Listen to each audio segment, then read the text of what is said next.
तो ये दे रहा है कि इब्न बतूता मोरक्को का एक यात्री था जो 14वीं शताब्दी में भारत में आया था। ठीक है, ऐसा ही है कि 14वीं शताब्दी में इब्न बतूता भारत आया था, तो एकदम सही है।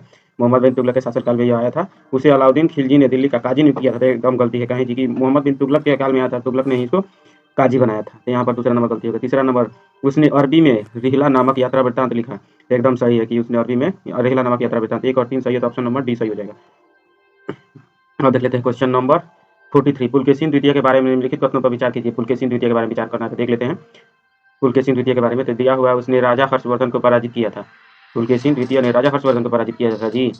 तो एकदम सही है कि उसने हर्षवर्धन को पराजित किया था। और दूसरा नंबर, उसने ऐहोल शिलालेख की रचना करने वाले रवि कीर्ति के सहित कई अन्य विद्वानों को संरक्षण दिया था। तो 1 नंबर सही है, दूसरा नंबर भी सही है। तीसरा नंबर में दे रहा है, उसने उसने कदम्ब की राजधानी बनवासी को अपने अधीन कर लिया और मैसूर के गंगों को अपनी अधीनता स्वीकार करने के लिए मजबूर किया। तो यहाँ पर दिया हुआ है कि यहाँ पर यह सही हो जाएगा, कदम्बों को, ऐसे कि बहुत शक्तिशाली शासक था, इसलिए कदम्बों को जीता और बनवासी को अपने अधीन कर लिया, मैसूर के गंगों को भी अपने अधीन कर लिया। तो यहाँ पर 1, 2, 3 तीनों सही है, तो यहाँ पर ऑप्शन नंबर डी सही हो जाएगा। ऑप्शन नंबर डी सही हो जाएगा। अब देख लेते हैं क्वेश्चन नंबर 44। भारत के सांस्कृतिक इतिहास के संदर्भ में अरबस्क क्या था? अरबस्क सांस्कृतिक इतिहास के संदर्भ में अरबस्क पर विचार करने, किस पर? तो अरबस्क पर। अरबस्क एक कलात्मक सजावट का एक रूप, कह रहा है कि अरबस्क कलात्मक सजावट का एक रूप। दूसरा नंबर, शाही पांडुलिपियों का इस्तेमाल। तीसरा नंबर, सम्मिलित पैटर्न पर आधारित फारसी शैली उद्यान का लेआउट, राजपूत महल की चित्रकला। तो यहाँ पर अरबस्क जो है कलात्मक सजावट का एक रूप ही है। तो ऑप्शन नंबर ए सही हो जाएगा। ऑप्शन नंबर ए सही हो जाएगा, ना कि बी। तो इसके बाद से देख लेते हैं क्वेश्चन नंबर 45। महाजनपदों के संदर्भ में निम्नलिखित कथनों पर विचार कीजिए। महाजनपद, सभी महाजनपद राजतंत्रीय थे और राजाओं द्वारा शासित होते थे। इसमें दे रहा है महाजनपद के बारे में कि महाजनपद जो थे राजतंत्रीय थे, महाजनपद राजतंत्रीय थे और राजाओं द्वारा शासित होते थे। कैसे? तो राजाओं द्वारा शासित होते थे जी महाजनपद। और दूसरा नंबर दे रहा है, कुछ महाजनपदों ने अपनी स्थायी सेनाओं का गठन किया और नियमित नौकरशाही के लिए रखा। और महाजनपद राजतंत्रीय थे और राजाओं द्वारा शासित होते थे महाजनपद। तो 1 नंबर तो एकदम सही है कि महाजनपद राजाओं द्वारा ही शासित होते थे। सॉरी, यह गलती है, कैसे कि ये महाजनपद थे राजतंत्रीय नहीं थे और ना ही राजाओं द्वारा शासित होते। दूसरा नंबर कह रहा है, कुछ महाजनपदों ने अपनी स्थायी सेनाओं का गठन किया और नियमित नौकरशाही बनाए रखा। तो यहाँ पर बी नंबर सही हो जाएगा, केवल बी नंबर सही हो जाएगा। यहाँ पर सभी जनपद की बात कर रहा है, इसीलिए गलती है। कैसे कि लिच्छवी जनपद हम जानते हैं कि यह लोकतंत्र था, न कि राजतंत्र, इसीलिए ये नंबर गलती है, बी नंबर सही है। तो इसके बाद से क्वेश्चन नंबर 46 पर विचार कर लेते हैं। चंद्रगुप्त द्वितीय के बारे में दे रहा है, चंद्रगुप्त द्वितीय पर विचार करना है। तो उसने विक्रमादित्य की उपाधि धारण की थी। किसने? तो चंद्रगुप्त द्वितीय ने विक्रमादित्य की उपाधि धारण की थी। उसके दरबार में कालिदास सहित कई विद्वान रहते थे। तो 1 नंबर और 2 नंबर दोनों सही है। तीसरा नंबर दे रहा है, चीनी यात्री वेन सांग ने उसके शासनकाल में भारत का दौरा किया था। तो यह भी एकदम सही है कि वेन सांग इसके शासनकाल में आया। सॉरी, वेन सांग थोड़ी आया था, इसके शासनकाल में फाहियान आया था, न कि वेन सांग। वेन सांग तो हर्षवर्धन के शासनकाल में आई थी जी। तो यहाँ पर ये गलती हो जाएगा। 1 और 2 केवल 2 ही सही है, तो ऑप्शन नंबर बी सही हो जाएगा। अब देख लेते हैं क्वेश्चन नंबर 47। क्वेश्चन नंबर 47 है, सूफी परंपरा के संदर्भ में मलफूजात शब्दावली का अर्थ है। मलफूजात के बारे में विचार कर लेते हैं। दिया हुआ है, सूफी संतों की शिक्षाओं का संग्रह था। यह मलफूजात सूफी संतों के शिक्षाओं का संग्रह था। और दूसरा नंबर दे रहा है, सूफी संतों के जीवन संबंधी विवरण था। तीसरा नंबर, उर्स की उनकी दरगाह की जियारत की प्रथा थी। तीसरा नंबर, सूफी संतों द्वारा अनुयायियों को लिखे गए पत्र थे। तो यहाँ पर मलफूजात जो था ऑप्शन नंबर ए को संतुष्ट करता है, क्योंकि यह सूफी संतों की जितने भी शिक्षाएं पर प्रवचन दिए जाते थे, सूफी संत प्रवचन देते थे, उनको लिपिबद्ध किया जाता था, उन्हीं को मलफूजात कहा गया है। अब क्वेश्चन नंबर 46 दोबारा हो चुका है। तो अब 48 नंबर क्वेश्चन देख लेते हैं। कठपुतली के रूप में कुलडेही के संदर्भ में निम्नलिखित कथनों पर विचार कीजिए। कुलडेही प्रथा मतलब कठपुतली की कुलडेही को देखना है। इसमें दिया हुआ है, सही पूछ रहा है, क्या पूछ रहा है? सही बताना है। तो यहाँ पर देख लेते हैं। 1 नंबर दिया हुआ है, यह पश्चिम बंगाल राज्य से संबंधित है। कुलडेही प्रथा यह पश्चिम बंगाल राज्य से संबंधित है जी। तो नहीं, अब पश्चिम बंगाल से संबंधित नहीं है। दूसरा नंबर, ये कठपुतलियाँ हल्की लकड़ी से बनाई जाती हैं और इनके पैर नहीं होते हैं। कुलडेही में ये हल्की लकड़ी से बनाई जाती है और इनके पैर नहीं होते। तो एकदम सही है, यहाँ ऑप्शन नंबर बी सही हो जाएगा। अब देख लेते हैं क्वेश्चन नंबर 49। क्वेश्चन नंबर 49 में क्या दिया हुआ है? तीन ऑप्शन। सबसे पहले देखना है क्या दिया हुआ है। तो मौर्य काल में मध्य एशियाई शक्तियों के प्रभाव पर विचार करना है। और क्या पूछ रहा था? सही कथन पूछ रहा है। तो देख लेते हैं, इस पर विचार कर लेते हैं कथनों पर। शक और कुषाणों ने मौर्य काल की तुलना में बेहतर घुड़सवार सेना की शुरुआत की थी। तो यहाँ पर दिखा रहा है कि मौर्य काल की तुलना में बेहतर घुड़सवार शक और कुषाण लाए थे। तो थोड़ा सा सही है कि लाए थे मौर्यों से ज़्यादा शक्तिशाली। दूसरा नंबर, उन्होंने भारतीय उपमहाद्वीप में बड़े पैमाने पर सोने के सिक्के जारी किए। तो यह भी सही है, कैसे कि सोने के सिक्के कोई कजल कटफिसस ने सबसे पहले जारी किया था, भीम कटफिसस ने भारत में। और तीसरा नंबर दे रहा है, भारत में कुषाणों द्वारा शासन की छत्र प्रणाली की शुरुआत की गई थी। कुषाणों द्वारा छत्र प्रणाली नहीं, छत्र प्रणाली किसके द्वारा लाया गया था? तो यह शकु द्वारा लाया गया था, न कि कुषाणों द्वारा। तो ऑप्शन नंबर 1 और 2 केवल सही है, तो ऑप्शन नंबर ए सही हो जाएगा। अब क्वेश्चन नंबर 50 देख लेते हैं। क्वेश्चन नंबर 50 में दिया हुआ है, बाहर अलवारो द्वारा रचित तमिल काव्य संकलन 12 अलवारो द्वारा रचित तमिल काव्य संकलन नलईरा दिव्य 12 अलवारो द्वारा रचित तमिल काव्य संकलन नलईरा दिव्य प्रबंधम किसके द्वारा अपने वर्तमान स्वरूप में संकलित किया गया था? 12 अलवारो द्वारा रचित तमिल काव्य संकलन नलईरा दिव्य प्रबंधम किसके द्वारा अपने वर्तमान स्वरूप में संकलित किया गया था जी? तो यह था नाथ मुनिगल ने नैनारों के 12 दिव्य ग्रंथों को एक जगह संकलित किया। वर्तमान में जो भी हम किताब पढ़ते हैं, नैनारों से जुड़े हुए जो किताब पढ़ते हैं, तो वास्तव में वो सब मूल प्रति नहीं है, बल्कि नाथ मुनिगल ने इनको लिखा है। यहाँ पर ऑप्शन नंबर ए 50 का ये सही हो जाएगा। 50 का क्वेश्चन नंबर 50 का बी नंबर देख लेते हैं। तो इसमें दिया हुआ है 12 अलवारों द्वारा रचित तमिल काव्य संकलन नलईरा दिव्य प्रबंधम निम्नलिखित में से किसके द्वारा अपने वर्तमान स्वरूप में संकलित किया गया था? तो यहाँ पर दोबारा कर दिया, तो वही नाथ मुनि गल द्वारा ही। अब देख लेते हैं क्वेश्चन नंबर 51। भारत में शैल चित्रों की पहली खोज 1868 से 68 में निम्नलिखित में से किस पुरातत्वविद द्वारा की गई थी जी? तो 1867 से 68 में सबसे पहली शैल्य चित्र की खोज सबसे पहले भारत में आर्किबोल्ड कार्लाइल द्वारा की गई थी। तो यह बहुत लोकप्रिय क्वेश्चन है कि सबसे पहले भारत में शैल चित्रों की खोज किसने की थी? 1867-68 में आर्किबोल्ड कार्लाइल ने। और इसी से प्रेरित होकर रॉबर्ट ब्रूस फूट ने मद्रास संस्कृति की खोज की थी। अब देख लेते हैं क्वेश्चन नंबर 52। अब दिया हुआ है कल्पसूत्र कालकाचार्य कथा 2 अति प्रसिद्ध ग्रंथ है, निम्नलिखित में से किस संप्रदाय से संबंधित है जी? कल्पसूत्र और कालकाचार्य कथा, तो यह दोनों के दोनों जैन धर्म से संबंधित है। जैन धर्म के पुस्तक हैं कल्पसूत्र और कालकाचार्य कथा। कालकाचार्य कथा क्या है जी? कालका मुनि और उनकी बहन के बारे में जीवनी लिखी गई है, और यह दोनों के दोनों कल्पसूत्र नामक महाग्रंथ के ही और अगले भाग हैं, अर्थात उन्हीं से जुड़े हुए हैं। और कालकाचार्य की इससे पता चलता है कि कालकाचार्य की एक बहुत सुंदर बहन थी, लेकिन दोनों भाई बहन दोनों जैन मुनि बन चुके थे, जैन संत बन चुके थे, लेकिन उनकी सुंदरता पर मोहित होकर अवंती के राजा ने उनकी बहन को अगवा कर लिया था, और इसी से जुड़े हुए संघर्ष से जुड़े हुए कहानी इसमें है कालकाचार्य कथा में। अब देख लेते हैं क्वेश्चन नंबर 53। क्वेश्चन नंबर 53 में दिया हुआ पुंग चोलोम और करताल चोलोम निम्नलिखित में से किस प्रदर्शन कला में उपयोग किए जाने वाले अनिवार्य संगीत वाद्य यंत्र है? क्या बात कर रहा है? पुंग चोलोम और करताल चोलोम किस प्रदर्शन कला में उपयोग किए जाने वाले अनिवार्य संगीत वाद्य यंत्र है जी? तो पुंग चोलोम देख कर ही लग जाता है कि चोलोम लिखा हुआ है। क्या लिखा हुआ है जी? तो चोलोम लिखा हुआ है। इसका अर्थ है कि उत्तर पूर्व से, भारत के उत्तर पूर्वी क्षेत्रों से जुड़ा हुआ है। तो यहाँ पर उत्तर पूर्व कौन है? तो मणिपुर है। तो यहाँ पर पुंग चोलोम। अब देख लेते हैं क्वेश्चन नंबर 54। निम्नलिखित के पर विचार करना है। देख लेते हैं उपयुक्त राजवंशों में से कितने गुप्त साम्राज्य के पतन के परिणाम स्वरूप उभरे थे जी? तो गुप्तों के पतन के परिणाम स्वरूप कौन उभरा था?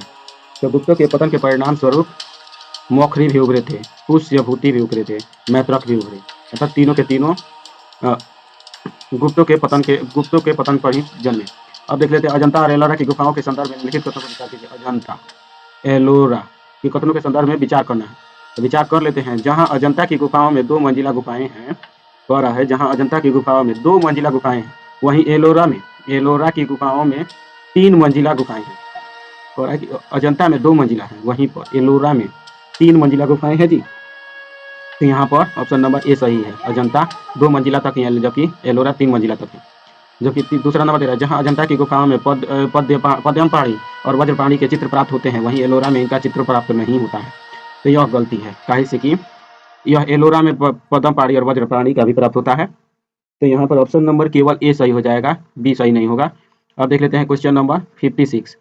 प्राचीन भारत के संदर्भ में विचार करना है। निम्नलिखित शासकों में से किनके सबसे पहले शासन किया? किसने सबसे पहले शासन किया प्राचीन काल में? निम्नलिखित शासकों में से किसने सबसे पहले शासन किया था? तो सबसे पहले शासन किसने किया था जी? तो देख कर कोई भी बता सकता है कि सबसे पहले इधर बिंबिसार ने शासन किया था, 544 बीसी में ही शासक बन गया था। अब देख लेते हैं क्वेश्चन नंबर 57। हड़प्पाई मोहरों के संदर्भ में विचार करना है। हड़प्पाई मोहर सही बता देना है, और ऑप्शन नंबर ऐसे देख लीजिए, ऑप्शन नंबर ऐसे करके दिया हुआ तो देख लेते हैं। हड़प्पा की अधिकतर मोहरें दिया हुआ, हड़प्पा की अधिकतर मोहरें लोहे की बनी थी। तो क्या सही एकदम सारा सर गलती है? कहाँ है जी? तो हड़प्पा में तो लोहे की खोज ही नहीं हुई थी, वहां पर तो केवल तांबे और कांसे का ही प्रयोग होता था, तो मुहर कहाँ से मिल जाएगी लोहे की? दूसरा नंबर, मुहरों पर बकरी और बाइसन जैसे पशुओं को दर्शाया गया है। क्या कर रहा है? बकरी और बाइसन जैसे पशुओं को दर्शाया गया है जी। तो यहाँ पर एकदम सही है, बकरी और बाइसन दोनों है। तीसरा नंबर तेरा मानक हड़प्पाई मुहर गोलाकार थी। मानक हड़प्पाई मोहर गोलाकार थी, तो यह गलती है। कहाँ है जी कि ये चौकोर थी, ना कि गोलाकार। तो यहाँ पर ऑप्शन नंबर बी केवल सही है, दो सही है, तो ऑप्शन नंबर सी सही हो जाएगा। अब देख लेते हैं क्वेश्चन नंबर 58। क्वेश्चन नंबर 58, ऋग्वैदिक काल के संदर्भ में विचार करना है। तो दे रहा है कि और सही पूछ रहा है, ऋग्वैदिक काल के संदर्भ में विचार करना है, वर्ब सही। तो मवेशी पालन मुख्य व्यावसायिक गतिविधि थी, मवेशी पालन मुख्य व्यावसायिक गतिविधि थी, एक नंबर। और दूसरा नंबर कह रहा है इस काल के सबसे महत्वपूर्ण देवता इंद्र थे, सबसे महत्वपूर्ण देवता इंद्र थे इस काल के। ऋग्वैदिक काल के संदर्भ में विचार करना है, तो मुख्य व्यावसायिक गतिविधि थी, ये एक नंबर तो सही है, कैसे कि मवेशी पालन ही मुख्य व्यवसाय था। और इस काल के सबसे महत्वपूर्ण देवता भी इंद्र ही थे। तो यहाँ पर भी दो नंबर भी सही होता है, एक और दो दोनों सही है, तो ये ऑप्शन सी सही हो जाएगा। अब देख लेते हैं क्वेश्चन नंबर 59 के संदर्भ में देख लेते हैं। 59 तो यहाँ पर दिया हुआ है प्राचीन भारत के संदर्भ में कुमारा मात्य और आयुक्त थे। तो इस पर विचार, सबसे आसान क्वेश्चन है इसमें। कुमारा मात्य और आयुक्त जो थे, कुमारा मात्य और आयुक्त जो थे गुप्त प्रशासन में नियुक्त प्रांतीय शासक थे जी। गुप्त प्रशासन के प्रांतीय शासक कौन थे? तो कुमारा मात्य और आयुक्त थे। अब क्वेश्चन नंबर 60 है। 60 में क्या दिया हुआ है, ग्लोबल एनर्जी रिव्यू कौन जारी करता है? तो ग्लोबल एनर्जी रिव्यू को जारी करने वाला अंतर्राष्ट्रीय ऊर्जा एजेंसी है। ग्लोबल एनर्जी रिव्यू कौन जारी करता है? तो अंतर्राष्ट्रीय ऊर्जा एजेंसी। अब देख लेते हैं question number 61। Question number 61, Vijayanagara साम्राज्य के संदर्भ में विचार करना है। किसके संदर्भ में? तो विजयनगर साम्राज्य के संदर्भ में विचार करना है। तो देख लेते हैं विजयनगर शहर, इसका कृषि व वन क्षेत्र किलेनुमा 7 दीवारों से घिरे हुए थे जी। विजयनगर के कृषि और वन क्षेत्र भी 7 दीवारों से घिरे होते थे, इसमें पूछ रहा है। तो यहाँ पर यह एकदम सही है। ऐसे कि यहाँ पर जो बाउंड्री बना होता था, मान लीजिए कि ये बाउंड्री है चारों तरफ, या ऐसे बाउंड्री है, तो इसके बीच में ही 7 दीवार बना दिए जाते थे, अलग अलग 7 दीवार बना दिए जाते थे। और ये 2 हो गया, इसी तरह से बाहर करके 7 दीवार बने होते थे। और इसी में कहीं पर तालाब होता था, व्यवस्थित ढंग से बना हुआ तालाब, खेत भी उसी के पास होते थे, महल होता था, ताकि युद्ध के समय में भी खेत से पर्याप्त मात्रा में संसाधन प्राप्त हो सके, जल की प्राप्ति हो सके। नहरें भी निकाली गई थी, इसीलिए तो बेहतर सज्जा वाला नगर माना जाता है विजयनगर। यहाँ पर ऑप्शन नंबर ए सही है। और दूसरा नंबर दे रहा है इन दीवारों का निर्माण व्यापक रूप से मोटार या सीमेंट से किया गया था जी। तो ये गलती है, कैसे कि इसका निर्माण मोटार या सीमेंट से नहीं किया गया था। तो ऑप्शन नंबर ए केवल एक सही है, तो ऑप्शन नंबर ए सही हो जाएगा। अब देख लेते हैं क्वेश्चन नंबर 2। निम्नलिखित में से किस शासक ने वातापीकोंड की उपाधि धारण की थी? तो ये तो एकदम देख कर पता चल जाएगा कि वातापीकोंड अर्थात वातापी को जीतने वाला। वातापी किसकी राजधानी थी जी? तो वातापीकोंड कौन था? तो इसलिए नरसिंह वर्मन ने प्रथम निर्धारण किया था। कैसे कि ये था पल्लव नरेश था, और यहाँ पर कांची में रहता था ये। और यहाँ पर था वातापी, जहाँ पर पुलकेशिन का चालुक्य शासक पुलकेशिन शासन करता। तो नरसिंह वर्मन ने पराजित किया पुलकेशिन को, और वातापी को रौंद डाला, और वातापीकोंड की उपाधि धारण की, इसलिए नरसिंह वर्मन प्रथम। अब देख लेते हैं क्वेश्चन नंबर 63 में दिया हुआ है पहाड़ी चित्रकला शैली के संदर्भ में विचार करना है। तो कर लेते हैं विचार पहाड़ी चित्रकला शैली के संदर्भ में। तो इसमें दिया हुआ है सबसे आरंभिक केंद्र पहाड़ी चित्रकला का, सबसे आरंभिक केंद्र कांगड़ा चित्रकला थी जी। क्या यह सही है कि पहाड़ी चित्रकला की आरंभिक केंद्र कांगड़ा चित्रकला था? तो यहाँ पर ऑप्शन नंबर और दूसरा नंबर दे रहा है बसोहली चित्रकला का विकास गुलेर शैली से हुआ था। बसोहली चित्रकला का विकास गुलेर शैली से हुआ था। और तीसरा नंबर दे रहा है कांगड़ा चित्रकला शैली का मुख्य श्रेय, कांगड़ा चित्रकला शैली का श्रेय मुख्य रूप से नैन सुख परिवार को दिया जाता है जी। तो यहाँ पर एक नंबर भी सही नहीं है, कैसे कि पहाड़ी चित्रकला का सबसे आरंभिक केंद्र कांगड़ा नहीं था। और दूसरा नंबर दे रहा है बसोहली चित्रकला का विकास गुलेर शैली से हुआ था, यह भी गलती है। और तीसरा नंबर सही है कि कांगड़ा चित्रकला शैली का विकास का श्रेय नैन सुख के परिवार को दिया जाता है। तो क्वेश्चन नंबर 63 का ऑप्शन सिर्फ एक सही है, तो यहाँ पर ऑप्शन नंबर ए सही हो जाएगा। अब देख लेते हैं क्वेश्चन नंबर 64, निम्नलिखित में से किस राज्य में प्राचीन जोरवे संस्कृति का स्थल है? जोरवे संस्कृति, तो जोरवे संस्कृति कहाँ पर है जी? तो यह है महाराष्ट्र में जोरवे संस्कृति थी, ताम्रपाषाण काल की से जुड़ी हुई संस्कृति जोरवे संस्कृति, जो कि दैमाबाद के पास में ही थी। अब चौथा नंबर 65 नंबर क्वेश्चन देख लेते हैं, विचार करना है, कथन है, और कह रहा है कि कितने क्षेत्रों पर मौर्य राज्य का एक अधिकार था, अर्थात मौर्य के शासक ही इसको नियंत्रित करते थे। कौन कौन सा ऐसा विषय है? तो एक नंबर दे रहा है कि खनन, तो क्या था? तो खनन पर मौर्यों का एक अधिकार था जी, तो एकदम सही है। अब देख लेते हैं शराब की बिक्री, तो यह भी है जिस पर मौर्यों का एक अधिकार था। हथियारों का निर्माण पर भी मौर्यों का एक अधिकार था, ऑप्शन नंबर सी सही हो जाएगा। और क्वेश्चन नंबर 66 देख लेते हैं, वीर शैव या लिंगायत आंदोलन के बारे में विचार करना है और सही कथन चुनना है। वीर शैव और लिंगायत के संदर्भ में विचार करना है। देख लेते हैं, विचार कर लेते हैं। इसने यौवनोत्तर विवाह वीर शैव और लिंगायतों ने यौवनोत्तर विवाह और विधवाओं के पुनर्विवाह का समर्थन किया था जी। तो एकदम यह सही है कि इसने लिंगायत मतलब कि लिंगायतों ने यौनोत्तर विवाह और विधवाओं के विवाह का पुनर्विवाह का समर्थन किया था। तो एक नंबर सही है। दूसरा नंबर दे रहा है लिंगायत पुनर्जन्म के सिद्धांत। यहाँ पर देख लेते हैं, यहाँ पर सारा ऑप्शन दिया हुआ है। यहाँ पर एक ऑप्शन कट रहा है, देख सकते हैं डी नंबर नहीं है। तो यहाँ पर एक नंबर सही है। दूसरा नंबर दे रहा है लिंगायत पुनर्जन्म के सिद्धांत पर विश्वास नहीं करते थे। लिंगायत जो थे पुनर्जन्म के सिद्धांत पर विश्वास नहीं करते थे जी, तो एकदम सही है। और दूसरा नंबर दे रहा है लिंगायत मूर्ति पूजा का समर्थन नहीं करते थे। तो यह भी सही है। वैसे कि लिंगायत लिंग की मूर्ति की पूजा ना करके लिंग की पूजा को ही सर्वश्रेष्ठ मानते थे। तो यहाँ पर देख सकते हैं ऑप्शन नंबर डी सही हो जाएगा। 1 2 3 तीनों सही है। अब देख लेते हैं क्वेश्चन नंबर 67 में दिया हुआ है सुर्खियों में देखी जाने वाली युवा पहल। युवा पहल का संदर्भ की युवा पहल किससे जुड़ा हुआ है जी? यहाँ पर दे रहा है कि जैविक खेती से जुड़ा हुआ है। दूसरा नंबर नव प्रवर्तकों के जलवायु कार्यवाही से जुड़ा हुआ है युवा पहल।